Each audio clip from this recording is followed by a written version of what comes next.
Subscribe now and press the bell icon. Never miss an update.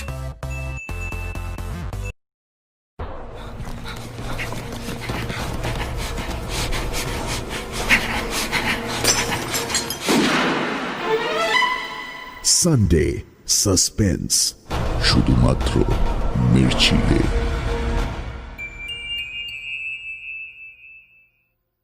মদ্যপান, ধূমপান ও মাদক সেবন স্বাস্থ্যের পক্ষে ক্ষতিকর। বাংলা সাহিত্যের রোমাঞ্চকর কিছু গল্প দিয়ে সাজানো আমাদের এই বিশেষ নিবেদন সানডে সাসপেন্স। আজ আপনার জন্য শায়ক আমানের লেখা কুঁয়ো। শায়ক আমানের জন্ম 1992 সালে কলকাতার তেঘড়িয়ায়। ইঞ্জিনিয়ারিং পাশ করলেও তিনি সাহিত্য চর্চাকেই নিজের পেশা হিসেবে বেছে নেন। মিডনাইট হরর স্টেশন বলে ইউটিউবে একটি চ্যানেল আছে তাঁর, যেখানে তার নিজের লেখা এবং পাঠ করা একাধিক গল্প রয়েছে। শায়ক আমানের প্রথম গল্প রাত 3টের পর প্রকাশিত হয় কিশোর ভারতী ম্যাগাজিনে 2016 সালে। প্রসঙ্গত, রাত 3টের পর এই গল্পটি আমরা সানডে সাসপেন্সে আপনাকে আগে শুনিয়েছি। আমাদের আজকের গল্প কুঁয়োর প্রধান চরিত্রে রয়েছেন সায়ন্তন, দেবায়ন ও জনৈক মহিলা। গল্প পাঠে দীপ এবং সোমক। গল্পের সূত্রধার আমি অয়ন্তিকা। শুরু হচ্ছে কুঁয়ো।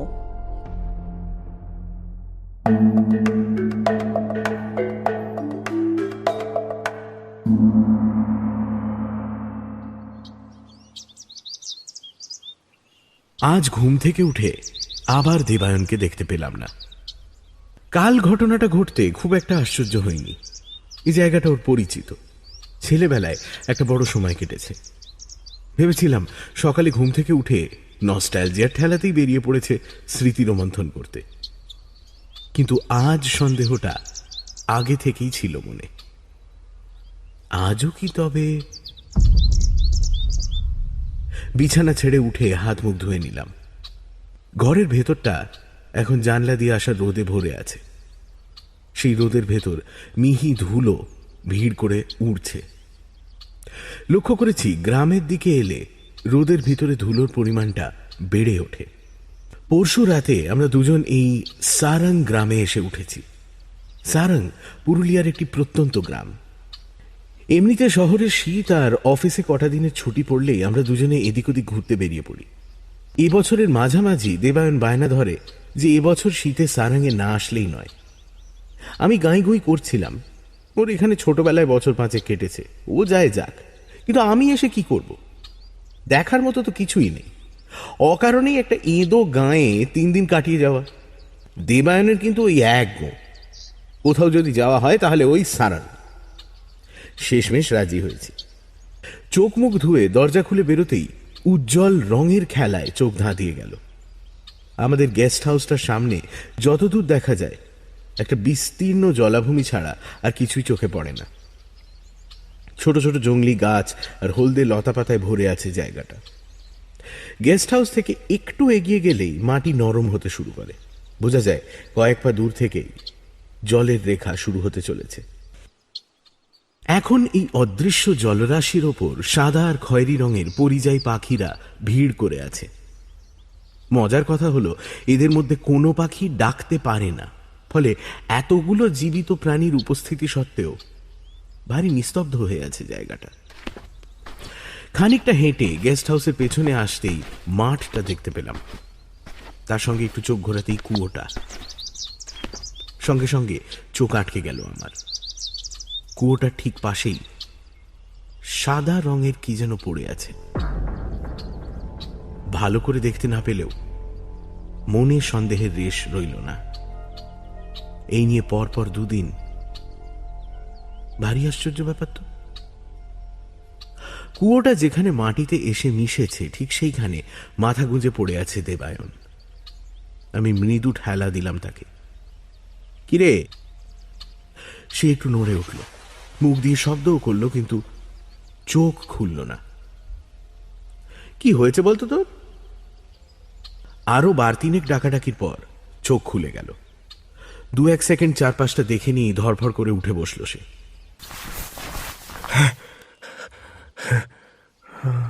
আমি আমি এখানে? কাল এই নিয়ে বেশি প্রশ্ন করিনি আমি। তার উত্তর দেওয়ার খুব একটা ইচ্ছে ছিল না, কিন্তু আজ চেপে ধরলাম।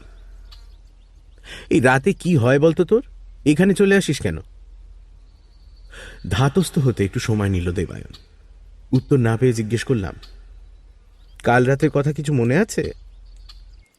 ঠিক ঠিক মনে পড়ছে না। মনে হয় রাতে রাতে জড়ানো গলায় বলল সে। পুরো কথাটা শেষ না করেই থেমে গেল। রাতে এখানে এসেছিলি কেন? থমথমে গলায় বলে দেবায়ন। কি জানি, মনে হলো কেউ ডাকছে আমায়, কেউ একটা। অন্য সময় হলে ধরেই নিতাম আমাকে ভয় দেখানোর জন্য পাতি মিথ্যে কথা বলছে, কিন্তু এখন তার মুখের দিকে তাকিয়ে সত্যি ভয় লাগলো আমার। কেউ ডাকছে মানে? কে ডাকছিল? জানি না, এই কুয়োটার ভেতর থেকে। মুখ তুলে কুয়োটা দেখালো সে। আমি প্রথম ভালো করে তাকালাম সেটার দিকে। কুয়োটা যে পরিত্যক্ত সেটা বাইরে থেকে একবার দেখেই বোঝা যায়। চারপাশ জুড়ে আগাছা জন্মেছে। মাটি ছাড়িয়ে উপরে উঠে কুয়োর গোটাটাই ঢেকে ফেলেছে তারা। তার ফাঁক দিয়েও বেশ বোঝা যায় কুয়োটা পাথরে। মাথার উপরে খোলা অংশটা সিমেন্টের স্ল্যাব দিয়ে ঢাকা। স্ল্যাবের কয়েকটা জায়গায় এবড়ো খেবড়ো হওয়ায় ছোট ছোট ফাঁক হয়ে আছে। ফাঁকের উপর চোখ রাখলাম আমি। অন্ধকার ছাড়া কিছুই দেখতে পেলাম না। ছোটবেলাতেও এমন হতো জানিস, মনে হতো একটা মানুষ যেন বন্দি হয়ে আছে ওর ভেতরে। কোনো দিন রাতে অজান্তেই হেঁটে চলে আসতাম এখানে। সকালে মাঠে এসে কেউ দেখতে পেয়ে বাড়ি দিয়ে আসতো আমাকে। বাড়ির লোক যে কেন শহরে পাঠিয়ে দিয়েছিল এবার বুঝতে পারছি। একটা হাত ধরে টেনে তাকে দাঁড় করিয়ে দিয়ে আমি পিঠে একটা চাপড় মেরে বলি, ওর ডাকের গল্প পরে হবে না হয়, এখন পেটের ডাকে সাড়া দেওয়া দরকার। সেই কার্তিক বলে ছেলেটার তো দেখা নেই। আমার পাশে পাশে হাঁটতে লাগলো দেবায়ন। মুখ থেকে থমথমে ভাবটা গেল না তার। কেন চলে এলাম বলতো রাতে? কে ডাকছিল? আমার মনে হয় ঘুমের ঘোরে কিছু স্বপ্ন টপ্ন দেখিস তুই। পরপর দুদিন একই স্বপ্ন দেখব? তাছাড়া স্লিপ ওয়াকিংয়েরও কোনো হ্যাবিট নেই আমার। আর কিছু বললাম না। প্রসঙ্গটা আপাতত এড়িয়ে যাওয়াই ভালো। গেস্ট হাউসে পৌঁছতে দেখলাম কার্তিক টেবিলের ওপর সকালে চা দিয়ে গেছে। দেবায়ন জামাকাপড় ছেড়ে পরিপাটি হয়ে চা নিয়ে বসল। মুখ থেকে ছায়া কিন্তু সরেনি এখনো। আমি টোস্টে একটা কামড় বসিয়ে বললাম, কাছাকাছি শুনলাম একটা পাহাড় আছে, আজ দুপুরে যাবি নাকি? হ্যাঁ, শরীরটা ঠিক ভাল লাগছে না, মাথাটা ভার হয়ে আছে। সে কি, কাল রাত্রে তো দিব্যি ছিলি। অন্য কিছু বলার চেষ্টা করছিল দেবায়ন। থুতনিতে হাত রেখে কথাটা বদলে নিয়ে বলল, তোকে একটা কথা বলা হয়নি সায়ন্তন। কি কথা? ওই কুয়োটার ভেতরে কেউ থাকে।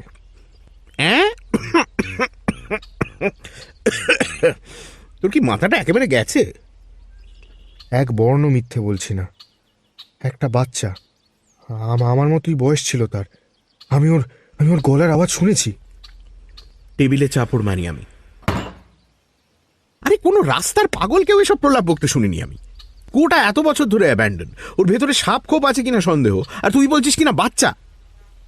তুই বুঝতে পারছিস না, কুয়োটার সঙ্গে যে অলৌকিক কিছু একটা জড়িয়ে আছে সেটা আমি ছেলেবেলাতেই বুঝতে পেরেছিলাম। তুই চাইলে আমি প্রমাণ করে দেব। ইয়ার কি মারছিস আমার সঙ্গে? কি প্রমাণ করে দিবি যে ওই কুয়োটার গভীরে একটা বাচ্চা থাকে? টেবিল থেকে উঠে পড়ে দেবায়ন। পকেট থেকে সিগারেটের প্যাকেট বার করে একটা সিগারেট ধরায়। জলার একদিকে এখন পাখির সংখ্যা কমে এসেছে। নীলচে পরিষ্কার আকাশের বুকে সাদা মেঘ উড়ে যাচ্ছে ইচ্ছে মতো। সেদিকে তাকিয়ে সে একটানা বলে যেতে থাকে, অল্প বয়স আমার, ধর ওই 8 কি 9। বিকেল হলে এই মাঠে এসে ফুটবল খেলতাম আমরা। আমি আবার ছিলাম সব থেকে ছোট, তাই উৎসাহ ছিল সব থেকে বেশি। একবার পায়ে বল পড়লে আর দিকবিদিক খেয়াল থাকতো না। সে সময় কুয়োর ওপরে ঢাকনাটা লাগানো হয়নি। দৌড়তে দৌড়তে কখন কুয়োর একেবারে ধারে এসে পড়েছি নিজেও বুঝিনি। টাল সামলাতে পারিনি, পায়ের তলা থেকে মাটি সরে গেল জানিস। পেছন থেকে বন্ধুদের আর্তনাদ শুনতে পেলাম। বুঝলাম কুয়োর ভেতরে পড়ে যাচ্ছি। মাটিতে এসে পড়তেই মাথাটা ঠুকে গেছিল, কিন্তু কিন্তু জ্ঞান হারায়নি। দৃষ্টিটা একটু আবছা হয়ে গেছিল, এই যা। কথাগুলো বলে একটু দম নিল দেবায়ন। জিজ্ঞেস করলাম, তারপর উপরে উঠলি কি করে? বন্ধু বান্ধবরাই বড়দের ডেকে এনেছিল। ওরা একটা লম্বা দড়ি ঝুলিয়ে দেয় ভেতরে, আমি ওটা ধরেই উঠে আসি। কিন্তু এর সঙ্গে কুয়োর নিচে বাচ্চার... হাত তুলে আমাকে থামিয়ে দেয় দেবায়ন। গল্প এখনো শেষ হয়নি। সে সিগারেটের লম্বা একটা টান দিয়ে বাকি গল্পটুকু বলতে থাকে। জানিস, যতক্ষণ ভেতরে ছিলাম কেমন একটা ঘোরের মধ্যে ছিলাম। মনে হচ্ছিল কুয়োর একেবারে তলায় অনেকগুলো দরজা আছে। উঠে দাঁড়িয়ে চারিদিকে তাকিয়ে দেওয়ালে আঁকা একটা ছবি দেখতে পেয়েছিলাম জানিস। দেওয়ালে আঁকা ছবি? কুয়োর ভেতরে? বলিস কি? হ্যাঁ, ছবি। বাচ্চারা যেমন আঁকে না। কৌতূহল হতে আমি ওটার উপরে হাত রাখতেই কি হয়ে গেল। কারা যেন ঘোরাঘুরি করছিল আমার চারপাশে। ফিস ফিস করে কিছু বলছিল জানিস। আমারই বয়সী একটা বাচ্চার গলা, ছেলে না মেয়ে জানি না, গম্ভীর অথচ বেশ মিষ্টি একটা গলা। লক্ষ্য করলাম দেবায়নের চোখ দুটো শূন্যে হারিয়ে গেছে। কিছুক্ষণ সেইভাবে থেকে সে আবার বলতে থাকে। তারপর থেকে সারাক্ষণই মনে হয় যেন কুয়োর ভেতর থেকে কেউ ডাকছে আমাকে, কেউ আমার জন্য অপেক্ষা করছে। নিচে নামলেই তাকে দেখতে পাবো, কিন্তু সাহস হতো না কিছুতেই। মাঝে মাঝে সন্ধে হয়ে গেলে মা বাবাকে লুকিয়ে ছুটে চলে আসতাম এই কুয়োটার সামনে। একটানা তাকিয়ে থাকতাম ওই অন্ধকারের ভেতরে। যদি একবার দেখা যায় তাকে, যদি একবার ওই অন্ধকারের বুক থেকে উপরে উঠে আসে সে। চাপা উত্তেজনার স্রোত বইছে দেবায়নের গলার ভেতরে। বাতাসে কান পাতলাম আমি। দূর থেকে ভেসে আসা কোনো ডাক শোনা যাচ্ছে কি ঠিক বুঝতে পারলাম না। দিনের পর দিন বেড়ে উঠছিল কৌতূহলটা। নিজের মধ্যে এমন আকুতি তার আগে আমি কোনোদিন অনুভব করিনি জানিস। কুয়োর পাশে পড়ে থাকা পাথর তুলে নিয়ে ছুঁড়ে ফেলতাম ভেতরে। সেই পাথরের প্রতিধ্বনি শুনতে পেতাম ভেতর থেকে। কিছুক্ষণ সেখানে দাঁড়িয়ে আবার বাড়ি ফিরে আসতাম। এরকমই একদিন সন্ধে নেমে গেছে, স্কুলে পরীক্ষার খাতা বেরিয়েছে সেদিন। রেজাল্ট ভালো হয়নি, মাঠে খেলতে গিয়ে অনেকখানি কেটে গেছে পায়ে। খুঁড়িয়ে খুঁড়িয়ে এসে দাঁড়িয়েছি কুয়োটার সামনে। মনটা ভারী খারাপ হয়েছিল।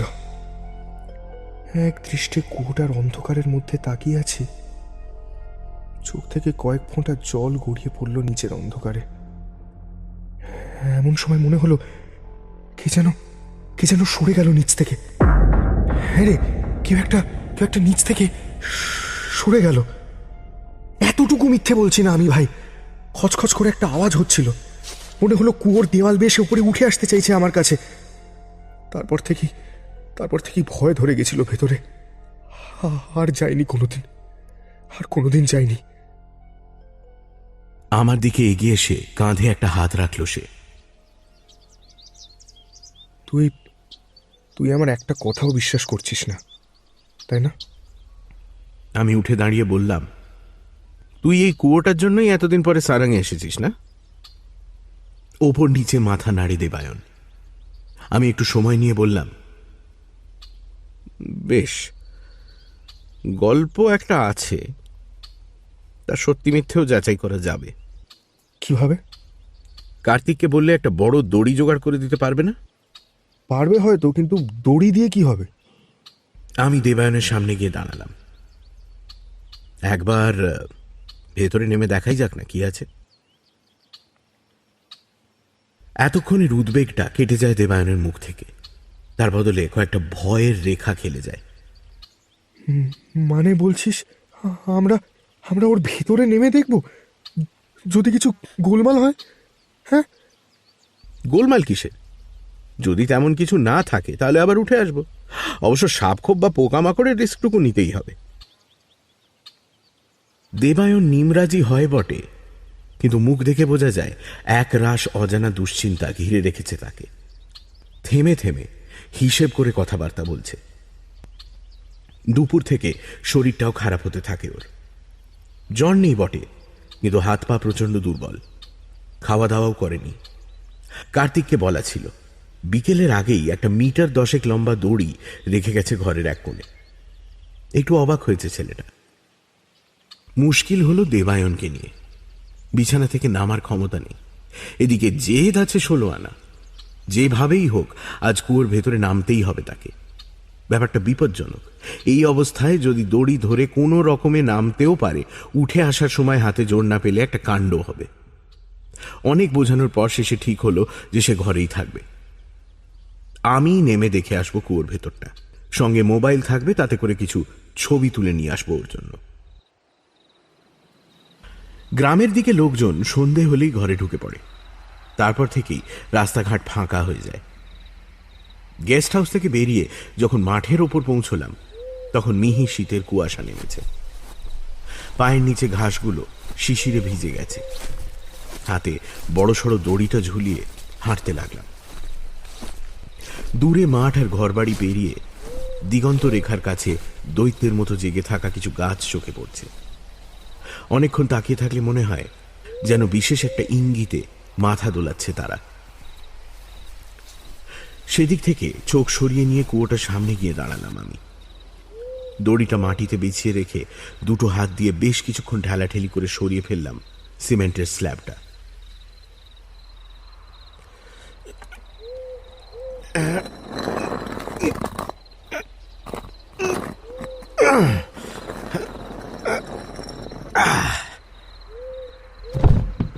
ভারী শব্দ করে মাটির ওপর এসে পড়ল সেটা। দড়িটা শক্ত করে বেঁধে ফেললাম স্ল্যাবটার সঙ্গে। পিছিয়ে এসে দাঁড়িয়ে বড় করে নিঃশ্বাস নিলাম।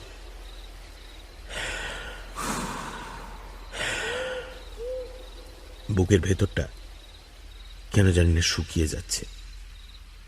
মন বলছে ভেতরে কিছু নেই, তাও একটা চাপা অস্বস্তি বারবার এসে গ্রাস করছে আমাকে। আকাশ ঝকঝকে, এক চিলতে মায়াবী রূপলি চাঁদ উঠেছে আজ। মাঝ আকাশে থমকে যেন আমার দিকেই তাকিয়ে আছে। কুয়োর প্রান্তের ওপর বসে দড়িটা শক্ত করে চেপে ধরলাম আমি। তারপর দুটো পা ঝুলিয়ে দিলাম শূন্যে। কত গভীর হবে কুয়োটা?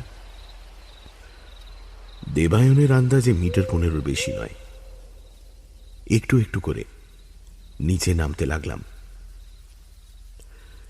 কুয়োর ভেতরের দেওয়ালে পা রাখার মতো খাঁজ আছে মাঝে মাঝে। সেগুলোতে পা আর দড়িতে হাত রেখে কিছুটা নিচে নেমে আসতে আমার ষষ্ঠ ইন্দ্রিয় বলল, পায়ের নিচে আর দড়ি নেই। অর্থাৎ প্রায় 10 মিটার নেমে এসেছি। ছোট্ট একটা লাফ দিয়ে চোখ বুঝলাম।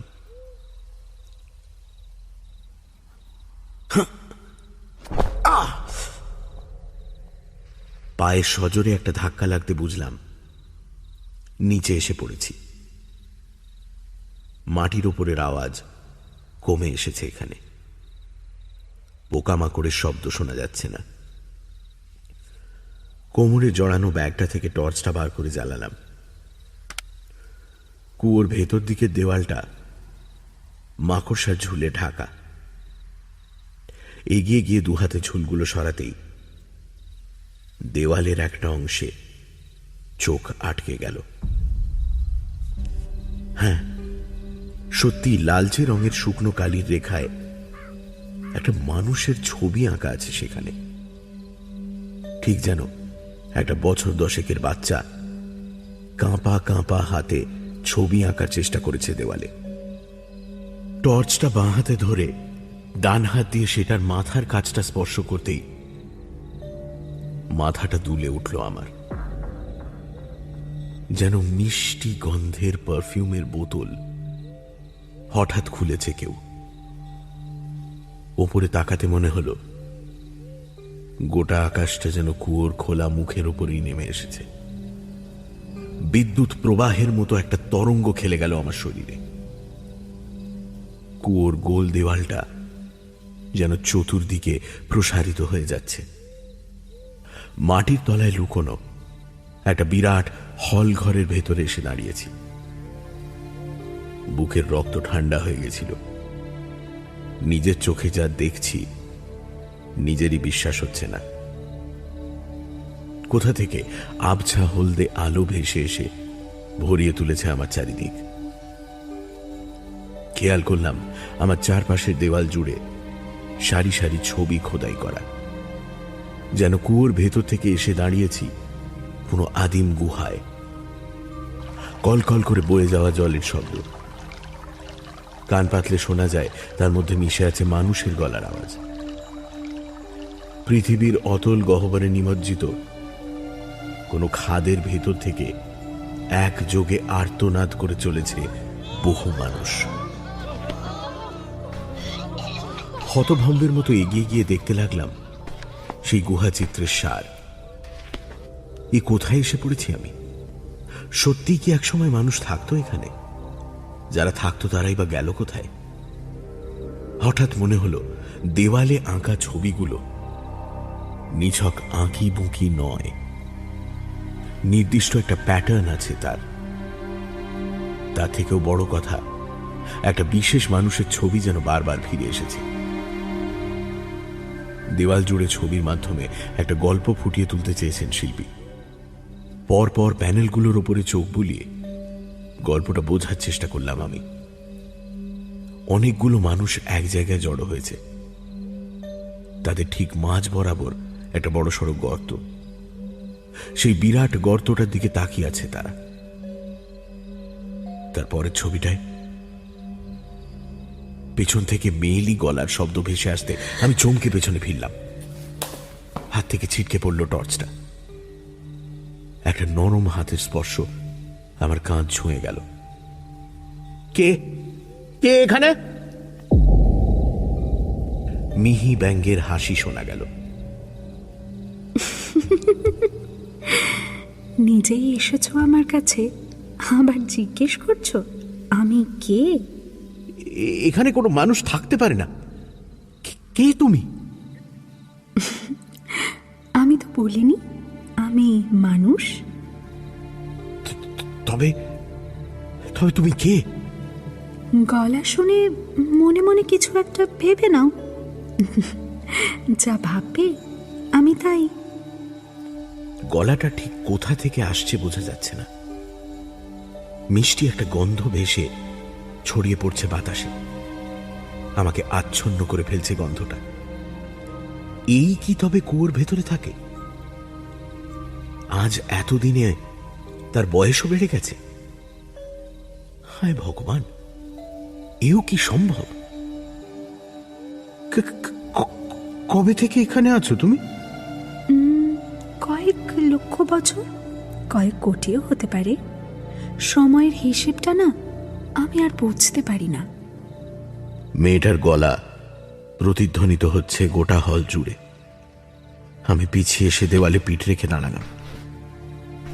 কি করো তুমি এখানে? অপেক্ষা। কার? এবার আর উত্তর এলো না। তার বদলে মৃদু একটা চাপ পড়লো আমার হাতে। এসো আমার সঙ্গে। কোথায়? এসো না। আমি আপত্তি করতে পারলাম না। সে আমাকে টেনে নিয়ে চলল অজ্ঞাতের দিকে। তাকে দেখতে পাচ্ছি না, তার নিঃশ্বাসের শব্দ নেই। শুধু আঙুলে অনুভব করছি পেলব হাতের একটা অমোঘ টান। সে টান উপেক্ষা করা যায় না। কিছু দূর আসার পর দাঁড়িয়ে পড়ল সে। আবার সেই রকম মিহি গলা শোনা গেল। দেখো কি আছে তোমার সামনে। হাত থেকে কখন যেন আলগা হয়ে এসেছে টর্চটা। আমার ঠিক সামনে একটা নীলচে আলো ফুটে উঠছে। এবার নিরেট পাথরের দেওয়াল চোখে পড়ছে। তার উপর আবার সেই আগের মতো ছবি আঁকা আছে। একটা মাত্র ছবি, দুজন মানুষকে পাশাপাশি আঁকতে চেয়েছে কেউ। তার মধ্যে একজন পুরুষ, অন্যজনের মাথা থেকে নেমে এসেছে ঝালরের মতো চুল, আঁকা বাঁকা রেখায় ফুটে উঠেছে তার সরু চোখের কোণ। সে নারী। একটা হাত দিয়ে পুরুষটির আঙুল স্পর্শ করে তাকে টেনে নিয়ে চলেছে কোথাও। যেদিকে তারা হাঁটছে ঠিক সেই দিকে একটু দূরেই অস্পষ্ট রেখায় আঁকা রয়েছে একটা ফুল। যেন ওই ফুলটার দিকেই পুরুষটিকে ডেকে নিয়ে চলেছে নারীটি। ঠিক একটু আগে আমি চলেছিলাম যেভাবে। আমি আমার জন্য তুমি এত লক্ষ বছর ধরে কি তবে আমার জন্যই অপেক্ষা করে চলেছে সে? অন্ধকার এখনো ঢেকে আছে তার মুখ। সেই বাঁশির মতো গলায় এবার গুনগুন করে একটা শব্দ করছে সে। সেটা সুর না মন্ত্র আমি বুঝতে পারলাম না। আমার জন্য এত বছর অপেক্ষা করেছো তুমি? কিন্তু কেন? তার অদৃশ্য শরীরের টান আমাকে আর স্থির থাকতে দিল না। হাতের টর্চটা সামনে তুলে ধরে আলো জ্বালালাম। কোথাও নেই সে। কুয়োর ভেতরের সেই মাকড়সার ঝুলে ঢাকা দেওয়ালের একেবারে মাঝখানে দাঁড়িয়ে আছি আমি। মুখ তুলে ওপরে তাকালাম। প্রথম দেখা সেই লালচে রেখার ছবিটাও এখন স্পষ্ট দেখতে পাচ্ছি দেওয়ালে। সেটা ছাড়া বাকি সবকিছু যেন স্বপ্নের মতো মিলিয়ে গেছে। তাহলে কি স্বপ্ন দেখছিলাম এতক্ষণ? না না না, তা হতে পারে না। মাথার ভিতর এখনো সেই সম্মোহনী কণ্ঠ বেজে চলেছে। হাতের আঙুলে এখন লেগে আছে তার ছোঁয়া। এ স্বপ্ন নয়, কিছুতেই স্বপ্ন নয়। দেওয়ালে আঁকা ছবিটার উপর আবার হাত রাখলাম। আগের মতো কিছুই হলো না। একটু পিছিয়ে এসে জোর গলায় ডাক দিলাম আমি। কোথায় চলে গেলে তুমি? ফাঁকা কুয়োর ভেতরে ডাকটা প্রতিধ্বনিত হলো। টর্চটা আবার চারদিকে ফিরিয়ে খোঁজার চেষ্টা করলাম। মাকড়সার জালের ফাঁকে ফাঁকে কিছু গুলমলতা আর বুনো ফুল ফুটেছে। আর কিচ্ছু নেই। সে হারিয়ে গেছে। ঝুলন্ত দড়িটা ধরে পাথরের খাঁজে পা রেখে রেখে ওপরে উঠে এলাম আমি। এর মাঝে কতক্ষণ কেটেছে জানি না। বাইরে বেরিয়ে ফাঁকা মাঠের ঘাসে পা রাখতেই মনে হলো অন্য একটা জগতে এসে দাঁড়িয়েছি। এই জগৎটা আমার নয়। ওপরে তাকালাম। আকাশের সরু চাঁদটা এখনো ভ্রুকুটি করে তাকিয়ে আছে আমার দিকে। দড়িটা গুটিয়ে নিয়ে গেস্ট হাউসের দিকে হাঁটতে লাগলাম। এক অদ্ভুত মোহাচ্ছন্ন ভাব এসে বারবার পথ ভুলিয়ে দিচ্ছে আমাকে। দূর থেকে দেখতে পাচ্ছি গেস্ট হাউসটা, অথচ বারবার অন্যদিকে চলে যাচ্ছি। মনে হচ্ছে এখনো অদৃশ্য কেউ হেঁটে চলেছে আমার পাশে। তার পায়ের শব্দ নেই, নিঃশ্বাসের শব্দও নেই,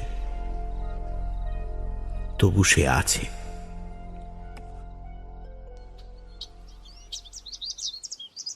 কিচ্ছু দেখিসনি? মানে দেওয়ালে কিচ্ছু ছিল না? অবাক হয়ে আমার মুখের দিকে তাকায় দেবায়ন। কে বলেছে ছিল না? মাকড়সার ঝুল ছিল, চামচিকে ছিল, বাদুর ঝুলে ছিল। কতবার তোর কথা জিজ্ঞেস করলো। তার মানে আমি ভুল দেখেছিলাম। তোর বিশ্বাস না হয় নিজেই গিয়ে দেখে আসিস না হয় আজ। যদিও শরীরের যা অবস্থা। না, অবিশ্বাসের কি আছে? কথাটা বলে কুনুইতে ভর দিয়ে বিছানা ছেড়ে উঠে পড়ে সে। তারপর রুমের দরজা খুলে বাইরে বেরিয়ে যায়। সে বেরিয়ে যেতেই আমি সামনে রাখা ল্যাপটপটা অন করে দিই। মোবাইলটা তুলে নিয়ে বিশেষ একটা নাম্বার ডায়াল করতে থাকি। ওপাশ থেকে ফোনটা রিসিভ হয়। এত সকালে কি ব্যাপার? আমি তোকে মেলে কতগুলো ছবি পাঠিয়েছি, ওগুলোর মানে বলতে হবে আমাকে। ছবির মানে? দাঁড়া দেখছি। ঘড় ঘড় করে একটা আওয়াজ শোনা যায় ওপাশ থেকে, কয়েকটা যান্ত্রিক শব্দ। প্রায় 2 মিনিট পরে গলা ভেসে আসে। তুই তো পুরুলিয়া গেছিলিস, ওখানে গুহা টুহা আছে নাকি? আরে বাবা, just tell me the meaning না। আরে তুই আজ চড়ছিস কেন? Give me a moment. নিঃশব্দে অপেক্ষা করতে থাকি আমি। বুকের ভেতর চাপা স্বরে ড্রাম বাজাতে শুরু করেছে কেউ। সেটা চাইলেও উপেক্ষা করতে পারছি না। এগুলো অনেকটা কেভ পেইন্টিং এর মতো, কিন্তু একটা বেসিক ডিফারেন্স আছে। ডিফারেন্স মানে কিরকম? আমি আজ অব্দি যা যা কেভ পেইন্টিং দেখেছি সেগুলো আদিম মানুষের সূক্ষ্ম হাতের কাজ। এই ছবিগুলো দেখে মনে হচ্ছে তাড়াহুড়ো করে কোনো রকমে আঁকা। আদিম মানুষের জীবনে অত তাড়া ছিল না। স্ট্রেঞ্জ লাগছে দেখতে। মানে কি এগুলো? মানে এরকম ইনস্ট্যান্টলি বলা সম্ভব নয়। ছবিগুলো অনেকটা কার্টুন ফরম্যাটের, সঙ্গে কিছু সিম্বলও আছে। তবে সব মিলিয়ে যতদূর মনে হয় একটা মেয়ের কথা বলা হচ্ছে। মেয়ে মানে কিরকম মেয়ে? I really don't know. Engraving গুলো তেমন স্পষ্ট নয়, তাছাড়া আলো কম, আর একটু ক্লোজলি দেখতে হবে। তুই এগুলো পেলি কোথায় বলতো?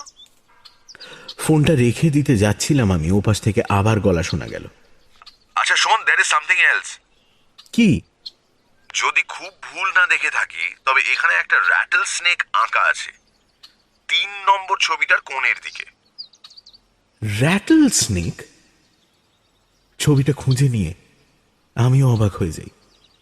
একটা সাপের ল্যাজের ডগায় ঝুমঝুমি জাতীয় কিছু একটা বাঁধা আছে। কিন্তু মেয়েটার সঙ্গে র্যাটল স্নেকের সম্পর্ক কি? আমার মনে হয় সাপটা এখানে সিম্বলিক। র্যাটেলের লেজের ডগায় যে ঝুমঝুমিটা বাঁধা থাকে ওটা অন্য প্রাণীদের জন্য একটা ওয়ার্নিং হিসেবে কাজ করে। ওই ঝুমঝুমির শব্দ আসছে মানে কাছেপিঠে কোথাও একটা র্যাটল স্নেক আছে। আমার মনে হয় র্যাটল স্নেক এঁকে কেউ ওয়ার্নিং বোঝাতে চেয়েছে। কিন্তু তুই... আর কিছু না বলেই ফোনটা কেটে দিলাম আমি। দেবায়ন চায়ের কাপ হাতে নিয়ে ঘরে ঢুকেছে।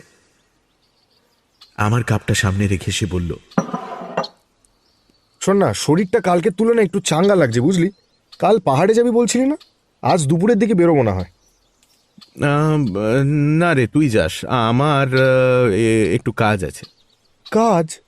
এখানে আবার তোর কি কাজ? আমি মুখে জোর করে হাসি ফোটানোর চেষ্টা করলাম। এই দেখি স্থানীয় লোকজনের থেকে একটু মহুয়া টুহা জোগাড় করা যায় কিনা। তোর তো আবার ওসব চলে না। দেবায়ন মাথা নাড়ল। না, একা একা পাহাড়ে উঠে মজা নেই। তারপর জঙ্গলের মধ্যে রাস্তা হারিয়ে গেলে একটা কেলো হবে। একটা গাইড জোটাতে হবে। কথাগুলো বলে আমার মুখের দিকে ভালো করে তাকালো সে। তারপর কিছু একটা লক্ষ্য করে বলল, তোরও আবার জ্বর টর হলো নাকি? কেন বলতো? আমার কপালে হাত রাখলো সে। মুখ চোখ কেমন একটা বসে গেছে মনে হচ্ছে তোর, দেখি। না, জ্বর তো নেই। তাহলে? আমি মুখ বেঁকালাম। কাল থেকে ধকল কম গেছে নাকি? তার উপর তোর জন্য আবার এই বয়সে কুয়োর মধ্যে নামতে হয়েছে। হাত পা সব ব্যথা হয়ে গেছে। আচ্ছা ভালো কথা, কাল রাতের দড়িটা আছে তো? হ্যাঁ, কার্তিককে সকালে বলে দিয়েছি, সন্ধ্যায় এসে নিয়ে যাবে। না না, আমরা যতদিন আছি এখানেই না হয় থাক ওটা। আমার কথায় দেবায়ন একটু অবাক হলো বটে, কিন্তু আপত্তি করল না। মিনিট 20 পরে সে জুতো পরে বেরিয়ে গেল ঘর থেকে। আমি টান টান হয়ে বিছানার উপর শুয়ে পড়লাম। সকাল থেকে কিছু খাওয়া হয়নি, কিন্তু তাও খিদে পাচ্ছে না আমার। কাল সারা রাত ঘুম হয়নি, অথচ এতটুকু ক্লান্তি অনুভব করতে পারছি না। আশ্চর্য, যতক্ষণ চোখ খুলে আছি ততক্ষণ মনে হচ্ছে ভেতর থেকে কেউ ডেকে চলেছে। কাল রাতে কুয়োর ভেতরে যার সঙ্গে পরিচয় হলো আমার, সে কে? কয়েক লক্ষ বছর ধরে কেন সে অপেক্ষা করে চলেছে আমার জন্য? আর দেওয়ালে আঁকা ওই ছবিগুলোরই বা অর্থ কি? ল্যাপটপ খুলে আবার ছবিগুলো দেখতে লাগলাম। সেগুলো দেখতে দেখতে হঠাৎ মনে হলো চাইলেও ছবিগুলোর উপর থেকে চোখ সরাতে পারবো না আমি। এক টানা তাকিয়ে আছি, চোখের পাতা পড়ছে না। বেশ বুঝতে পারছি এতক্ষণ উজ্জ্বল স্ক্রিনের দিকে তাকিয়ে থাকার জন্য চোখের শিরা উপশিরা লাল হয়ে ফেটে পড়ার উপক্রম করছে। জল পড়ছে, অথচ শত চেষ্টা করেও চোখ সরাতে পারছি না। হঠাৎ একদলা অন্ধকার ঝাঁপিয়ে পড়ল আমার সামনে। মনে হলো দুপুর গড়িয়ে সন্ধে নেমে গেছে ছবিগুলোর দিকে তাকিয়ে থাকতে থাকতে। কিন্তু ল্যাপটপের স্ক্রিনটাই বা নিভে গেল কি করে? মন দিয়ে কান পেতে শুনতে পেলাম ঘরের দরজায় আঙুলের টোকা পড়ছে। আমাকে দরজা খুলতে বলছে কেউ। দেবায়ন কি ফিরে এলো? বিছানা থেকে উঠে গিয়ে দরজা খুলে দিলাম আমি। বাইরেটাও ভেতরের মতো ঘুটঘুটে অন্ধকার হয়ে আছে। গেস্ট রুমের কিছু দূরে জলাভূমির ওপরে রোজ যে জোনাকি দেখা যায়, আজ তারা সবাই যেন মরে গেছে। নিশ্ছিদ্র নিকষ অন্ধকার। তাও মনে হলো আমার সামনে জমাট বাঁধা অন্ধকারের মধ্যে দাঁড়িয়ে আছে কেউ। একজোড়া চোখ তাকিয়ে আছে আমার দিকে এক দৃষ্টি। কে? অচেনা কেউ নই, আমি। আবার সেই গলা। কাল রাতে কুয়োর ভেতরে এই গলাটাই শুনেছিলাম। পিছিয়ে এলাম, নিজের কানকে বিশ্বাস করতে পারছি না। তুমি তুমি এখানে এলে কি করে? ওমা, আসতে তো বারণ করনি। তার গলায় মেশানো মৃদু ছলনা গিয়ে লাগছে আমার বুকের ভেতরে। সে জানে ঠিক কোন কথাটা বললে আমার বুকের ভেতরে সংকোচ আর ভয়ের পাঁচিলটা ভেঙে পড়বে। কিন্তু কি চাও তুমি? তোমার কাছে আসতে, ঠিক এইভাবে। আবার আমার হাতে আঙুলের ছোঁয়া লাগলো। প্রজাপতির ডানার মতো মসৃণ স্পর্শ। আমার শরীর জুড়ে ছড়িয়ে পড়ছে তার মোহজাল। ক্রমশ নিজের দিকে আমাকে টানছে সে। আসবে না আমার সঙ্গে? কোথায়? যেখানে আমি থাকি। সেখানে তো অন্ধকার, তোমাকে দেখতে পাই না আমি। খিলখিলিয়ে হেসে উঠেছে। পর মুহূর্তে গলা আরো নরম হয়ে আসে তার। আসলে তোমার চোখ সয়নি এখনো। একবার শুয়ে যাক, তারপর ঠিক দেখতে পাবে আমাকে। বুঝতে পারছি এ অলৌকিক, এ অসম্ভব, তাও একটা অমোঘ আকর্ষণ আমাকে নিজের মধ্যে থাকতে দিচ্ছে না। আমি জানি না সে কি চায়, কোথায় নিয়ে যেতে চায় আমাকে। শুধু জানি আমি তাকে চাই।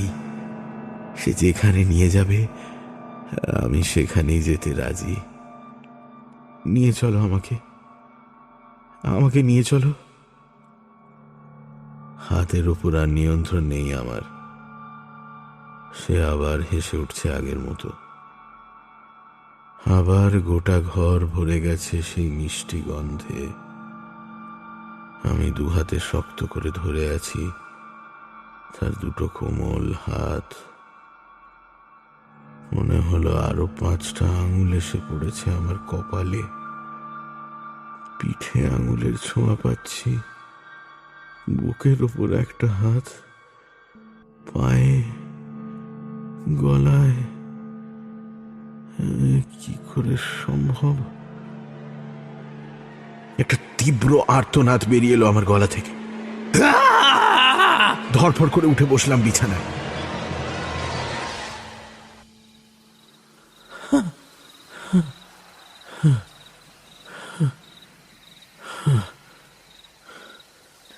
ঝিঝির ডাক ভেসে আসছে বাইরে থেকে। গোটা ঘর এখন ফাঁকা। জানলা দিয়ে বাইরে বারান্দায় হলদে আলো এসে পড়েছে ঘরের মেঝেতে। সেই মিষ্টি ফুলের গন্ধটাও যেন মিলিয়ে গেছে হাওয়ায়। দ্রুত পায়ে বিছানা থেকে নেমে দরজা খুলে বাইরে বেরিয়ে এলাম। জলার উপরে জোনাকি দেখা যাচ্ছে এখন। হাওয়ার সঙ্গে মিশে মৃদু গুনগুন শব্দ ভেসে আসছে। কোথাও কোনো মানুষের চিহ্ন নেই। বারান্দার এক কোণে বড় দড়িটা চোখে পড়ল। এগিয়ে সেটা হাতে তুলে নিলাম আমি। তারপর খালি গায়ে হেঁটে এলাম মাঠে। একটা ডাক শুনতে পাচ্ছি। ওই কুয়োটার ভেতর থেকে কেউ এক টানা ডেকে চলেছে আমায়। চাইলেও সেটাকে উপেক্ষা করতে পারবো না আমি। আমার সমস্ত শরীর মন জুড়ে শুধু তার অধিকার। আমি নিজে আর নিজের মধ্যে নেই। স্ল্যাবটা নিচে নামিয়ে আবার পাথরের দেওয়াল বেয়ে নেমে এলাম। ঘুমন্ত পৃথিবীর সমস্ত শব্দ আবার নিভে এলো। বেড়ে উঠল শুধু সেই মিষ্টি ফুলের গন্ধটা। আজ আকাশের চাঁদ ঢাকা পড়ে গেছে। আকাশটাও যেন ভয়ে মেঘের চাদর জড়িয়ে নিয়েছে মুখে। সায়ন্তন, তুমি এসেছো? গলাটা শুনে ফিরে তাকালাম। মনে হলো একটু দূরে একটা পাথরের উপর বসে সে যেন আমার দিকে তাকিয়ে আছে। এবার আবছা দেখতে পাচ্ছি তাকে। লম্বা একটা শরীর, সাদা কুয়াশার চাদর দিয়ে যেন ঢাকা। হাঁটু অব্দি নেমে সেই চাদর ছেঁড়া মেঘের মতন ছড়িয়ে পড়েছে। এসেছি, বলো কোথায় নিয়ে যাবে আমাকে? মনে হলো সে কাতর দৃষ্টি মেলে চেয়েছে আমার দিকে। উমা, আমি কখন বললাম তোমাকে নিয়ে যাব কোথাও? স্বপ্ন দেখলাম। সে আবার খলখলিয়ে হেসে উঠল, ঠিক স্বপ্নে যেমন হেসেছিল।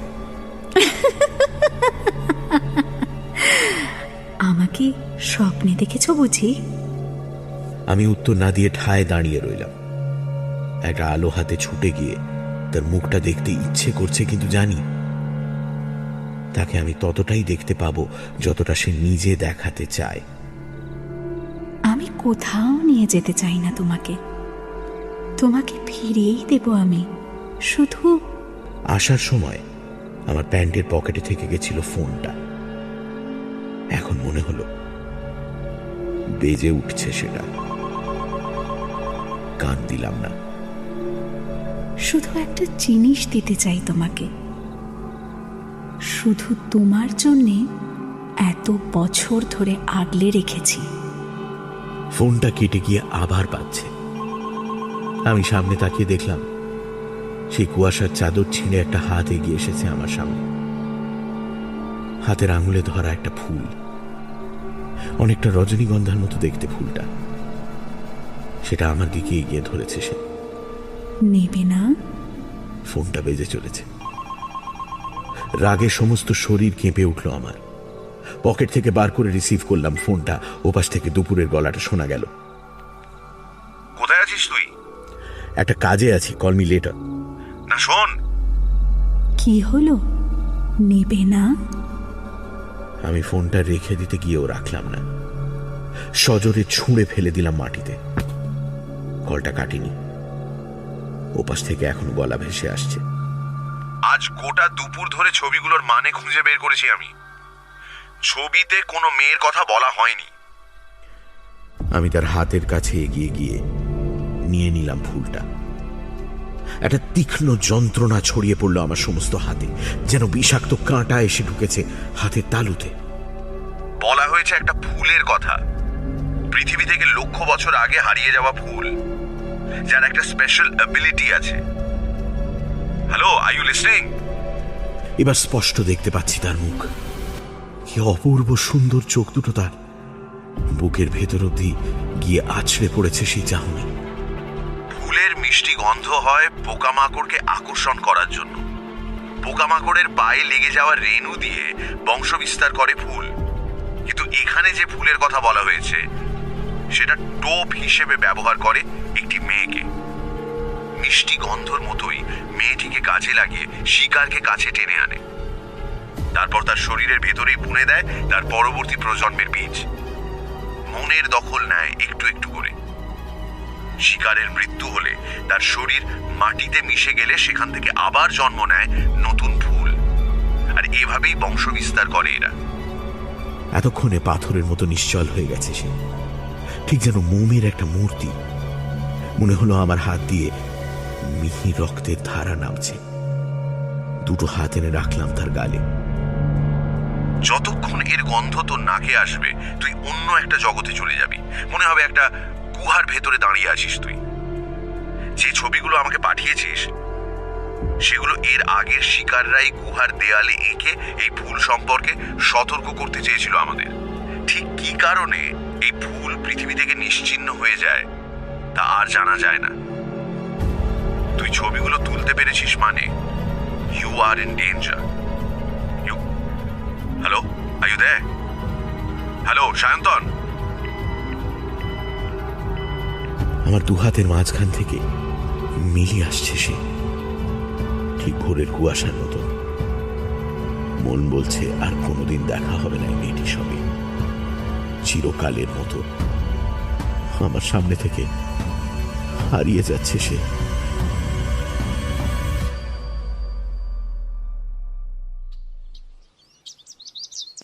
আপনি দেবায়ন ঘোষ? আগে হ্যাঁ। আজ সকাল থেকে আপনার বন্ধু সায়ন্তন বসুকে পাওয়া যাচ্ছে না। কেউ কেউ বলছে তাকে ভোরবেলা সবুজ টি শার্ট পরে গঙ্গার দিকে হেঁটে যেতে দেখা গেছে। আপনার কি মনে হয় উনি আত্মহত্যা করে থাকতে পারেন? দেখুন, যে সায়ন্তনকে আমি চিনতাম সে অনেককাল আগেই মারা গেছে। তার খোলসের ভেতরে যে বেঁচে ছিল সে আত্মহত্যা করে থাকলে আমি অন্তত আশ্চর্য হব না। মানে? 6 মাস আগে আমরা দুজনে মিলে সারাঙে ঘুরতে যাই, দিন তিনেকে ছুটিতে ট্যুর আর কি। ওখান থেকে ফিরেই সায়ন্তন কেমন একটা বদলে যায়। ভালো করে খাওয়া দাওয়া করতো না, ঘুমোতো না, বন্ধু বান্ধব এমনকি বাড়ির লোকের সঙ্গেও তেমন কথাবার্তা বলতো না। মানুষটা বোধহয় তখন থেকেই মরে গেছে। ইদানিং তেমন খোঁজ খবরও রাখিনি আমি। এই ট্যুরে কিছু হয়েছিল? মানে মানসিক আঘাত জাতীয়? দেখুন, আমার তো জানা নেই, তবে কুয়োর ভেতর নামতে গিয়ে হাতে কেটে গেছিল বেশ খানিকটা। সেটা আবার ঠিকও হয়ে যায় পরে। কুয়োর ভিতরে নেমেছিলেন কেন? আমরা অ্যাডভেঞ্চারের টাইপের ছিলাম, খেয়ালই বলতে পারেন। ওনার টেবিল থেকে এই ছবিগুলো পেয়েছি আমরা। কেভ পেন্টিং এর ফটোগ্রাফ মনে হয়। শেষ কদিন নাকি এগুলোর দিকেই তাকিয়ে থাকতেন সারাদিন। দেখুন তো, চেনেন কিনা? No idea.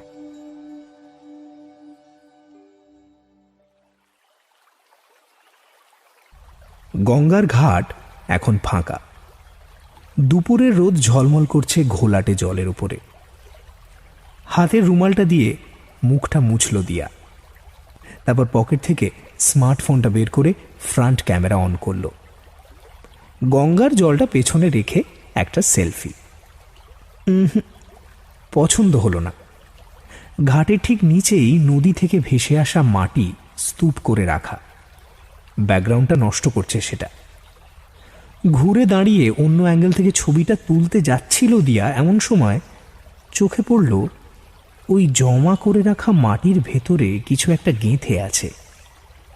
কৌতূহল বশে নিচে নেমে ভালো করে লক্ষ্য করে বুঝতে পারে একটা ছেঁড়া সবুজ টি শার্ট। সে মুখ ঘুরিয়ে নিতেই যাচ্ছিল, এমন সময় অন্য একটা জিনিসে চোখ আটকে যায়। ঘাটের একদিকের মাটির উপর এক ঝাঁক ফুল ফুটে আছে। সাদা ফুল, অনেকটা রজনীগন্ধার মতো দেখতে। মৃদু হাওয়ার ধাক্কায় তারা মাথা দোলাচ্ছে, আর মিষ্টি গন্ধ ভেসে আসছে সেখান থেকে। ফুলগুলোকে ব্যাকগ্রাউন্ডে রেখে আরেকটা সেলফি তুলতে যাচ্ছিল দিয়া, হাত কেঁপে গিয়ে ছবি ঝাপসা হয়ে গেল। ডিলিট করে আরেকবার তুলতে যাবে, এমন সময় পেছন থেকে একটা ভারী পুরুষালী গলা বলে উঠল, মে আই হেল্প? ঘুরে দাঁড়িয়ে দিয়া দেখল ভারী সুন্দর দেখতে একটা ছেলে দাঁড়িয়ে আছে ঘাটের একেবারে ওপরে। তার ঠোঁটের কোণে এত মিষ্টি একটা হাসি লেগে আছে যে সে নিজে না হেসে থাকতে পারল না। ছেলেটা বলল, আপনি বরঞ্চ একটা ফুল তুলে হাতে নিয়ে দাঁড়ান, আমি ছবি তুলে দিচ্ছি। আসলে গঙ্গার পাড়ে এলেই ছবি তুলতে ইচ্ছে করে। লাজুকভাবে হেসে বলল দিয়া। I know. ফোনটা নিয়ে ছেলেটা ছবি তোলার জন্য পিছিয়ে যায়। সিঁড়ি দিয়ে কিছুটা নিচে নেমে ফুল তুলতে যায় দিয়া। ফুলের ভেতর কাঁটার মতো কিছু ফুটে যায় তার হাতে। মিষ্টি ফুলের গন্ধটা বেড়ে ওঠে।